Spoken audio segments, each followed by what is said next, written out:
नेतन Yahoo तुम अपनी औकात में रहो, तुम होते कौन हो ट्रंप पर ज़ाती हमले करने वाले। जेडी वेंस ने नेतन याहू को सिवाय गालियां निकालने के बाकी सब कुछ कह दिया। अमन मुआहिदा होते ही अमेरिका और इसराइल में इख्तलाफात शिद्दत इख्तियार कर गए। जेडी वेंस ने क्या कुछ कहा, इस बारे में अज़हर अली ख़ान से बात करते हैं। अज़हर भाई, अमन मुआहिदा होते ही इख्तलाफात जो है ना वो खुलकर सामने आ गए हैं। अमेरिका को पता लग गया कि भाई हमें ईरान के ख़िलाफ़ जंग में इसराइल ने धकेला था और जो हमें मार पड़ी, ये सब कुछ हमारे साथ जो हुआ सब नेतन याहू की वजह से हुआ। अब अमन मुआहिदा हो रहा है और नेतन याहू से ख़राब करने की पूरी कोशिश कर रहा है। तो जेडी वेंस ने तो बड़ी सख्त ज़ुबान इस्तेमाल की है नेतन याहू के ख़िलाफ़।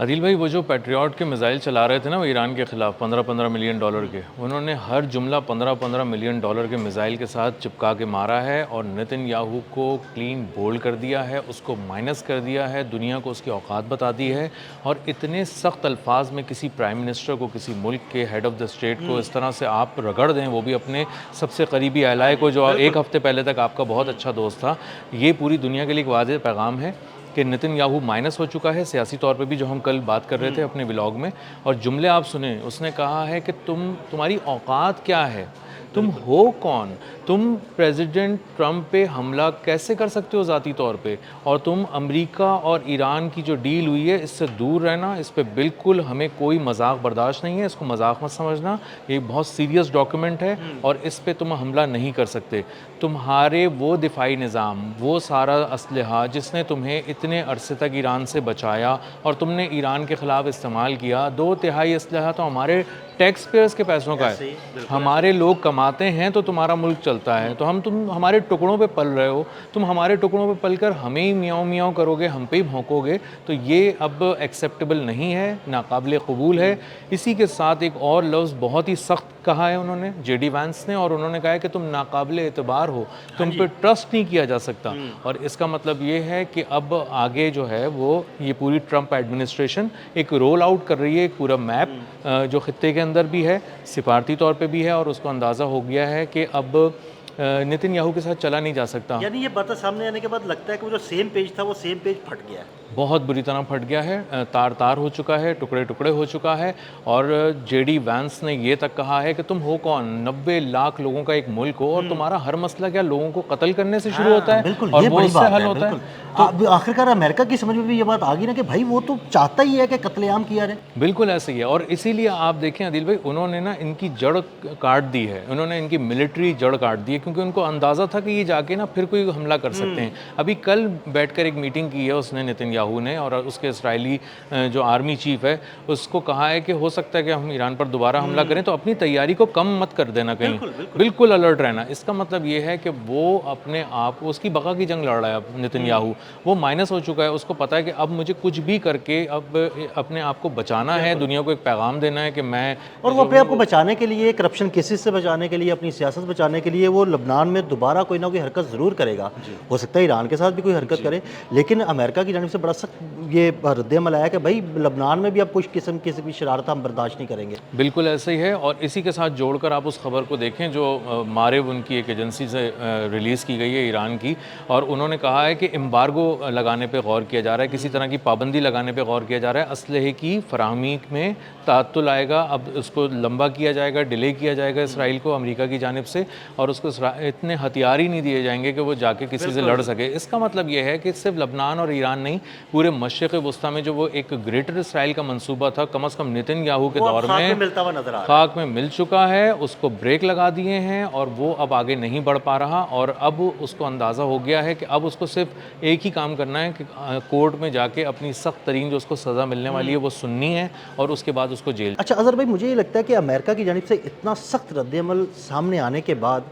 ईरान की ये बड़ी कामयाबी है कि उसने वो बदमाश खित्ते का जो अमेरिका के टुकड़ों पे पलता था और बदमाशी करता था, अब वो अमेरिका जो है ना उससे अलहदा होना शुरू हो गया है। बिल्कुल, ये एक बहुत बड़ी कामयाबी है, पूरी दुनिया ने देख लिया है। और ये सिर्फ नेतन याहू और डोनाल्ड ट्रंप की लड़ाई नहीं है, बुनियादी तौर पे अमेरिका और इसराइल ने अब एक ऐसा फासला कायम कर लिया है जिसके बाद अब नेतन याहू या उसके बाद आने वाला कोई और नेतन याहू, कोई भी वज़ीर आज़म इसराइल का, वो अब खौफ नहीं बेच सकेगा, ईरान को बुरा बच्चा बना के नहीं दिखा सकेगा, और इराक़ को सारा वो नहीं कह सकेगा कि इनकी वजह से दुनिया में सारी ख़राबी है। तो इसका मतलब ये है कि जो आप हज़ारों अरब डॉलर की जो आप वो करते थे, खौफ बेच के जंग कराया करते थे। खौफ बेचते थे, जंग कराते थे, असलहा बेचते थे, अपना असलहा इसराइल को शिफ्ट करते थे, और वो वही असलहा जो है ना वो मशरक़ वस्ता के ममालिक के ख़िलाफ़ जो है ना वो इस्तेमाल होता था। बिल्कुल, अब वो खौफ नहीं बिकेगा, और अब ये इसराइल आप बहुत पीछे जाता हुआ देखेंगे, टेक्नोलॉजी के अंदर भी जाते हुए देखेंगे। इसकी असलहे की एक्सपोर्ट जो उसकी बहुत ही बड़ी एक बैकबोन कह सकते हैं आप, वो उसको आप हिट होते हुए देखेंगे। अब ये अपना असलहा कहीं इस्तेमाल ही नहीं करेगा, तो इसकी असलहे की जो फैक्ट्रियाँ हैं वो भी उस तरह से असलहा प्रोड्यूस नहीं करेंगी। तो हर तरफ से नेतन्याहू को मुआशी थप्पड़, सिफारती थप्पड़, कानूनी थप्पड़, समाजी थप्पड़, और पूरी दुनिया के अंदर जो उसने मजलूमियत का एक लिबादा ओढ़ कर गया था और कहा था कि हम यहूदियों के साथ हमारी नस्ल कुशी हुई है और हमें जो है हमारे साथ बहुत बुरा हुआ है, हम तो किसी पे हमला नहीं करते, गज़ा में हम इसलिए करते हैं वो लोग हैं ही बहुत ही वहशी किस्म की कौम है, वो हम पे चढ़ दौड़ती है। तो ये सारी मजलूमियत का अब भांडा फूट गया है, बेनकाब हो गया है। नेतन्याहू भी, इसराइल भी बुरी तरह सबके सामने डिजिटली भी हो गया है, और पूरे सोशल मीडिया के ज़रिए उस इंसान तक को पता चल गया है इसराइल के बारे में जो उसमें बहुत दिलचस्पी नहीं लेता था, जो एंटरटेनमेंट में, जो स्पोर्ट्स में दिलचस्पी लेता था, उसने भी थोड़े बहुत क्लिप्स देखने के बाद अंदाज़ा कर लिया है कि नेतन्याहू एक जालिम इंसान है, वहशी इंसान है, और असल में दुनिया में जो कोई भी जंग होती है, कोई भी मसला होता है, तो उसके पीछे नेतन्याहू। बिल्कुल, आप देख लें ना, पिछले 4-5 साल की हिस्ट्री निकाल के देख लें, उन 4-5 साल में मशरक़ वस्ता में जितनी तबाही आई या जितने हमले हुए, उसके पीछे कौन था? उसके पीछे इसराइल ही था ना, हमेशा उसी ने पहल की, और उसके बाद तहवाला कर दिया हर मुल्क को। बिल्कुल, और उसने जाके तमाम प्रेसिडेंट्स को खौफ बेचा।